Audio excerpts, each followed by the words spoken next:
درەنگانی شەوی دووشەممە پشێوەیەکی ئەمنی لە بەغدا و چەند شارێکی دیکەی عێراق دروست بوو. ئەوەش بەهۆی بڵاوبوونەوەی لە ناکاوی هێزی سەرایە سەلامی سەر بە موقتدا سەدر بە چەکی قورسەوە با بیانووی پارێزگاریکردن لە شوێنە ئاینیەکان لە ئەگەری هێرشی لە ناکاوی داعشدا.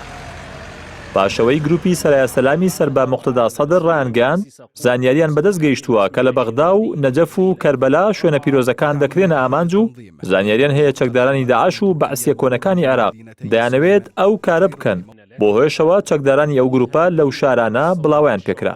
گروپی سەرایە سەلام باسییان لەوە کردووە کە 3000 چەکداریان لە بەشێک لە ناوچەکانی بەغدا و لە دەوروبەری مەزاری ئیمام کازم و لە کەربەلا و نەجەف و حەنانە بڵاویان پێکراوە. لەسەر ئەو دۆخەش مستەفا کازمی سەرۆکوەزیرانی عێراق لە تویتر بڵاوی کردەوە ئەوان دەستبەرداری بنیادنان و شکۆی دەوڵەت نابن و دەستکەوتی زۆریان هەبووە.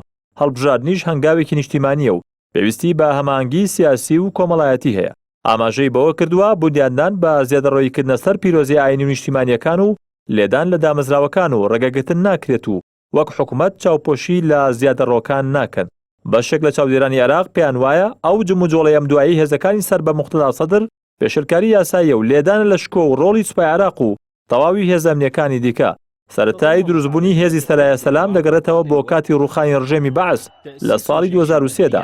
ئەو کات موقتدا سەدر هێزێکی سەربازی بە ناوی سوپای مەهدی دامەزران. ئەو هێزە شەڕیان لە دژی هێزەکانی ئەمریکا دەکرد. لە سەرەتادا 500 سەرباز بوون پێگاتبوون لە لایەنگرانی شیعە مەزهەبی سەر بە موقتدا سەدر. بەڵام دواتر لە ساڵانی 2006 بۆ 2007 بەشداریان لە شەڕی خوێناوی تایفی کرد دژ بە سوننەکانی عێراق.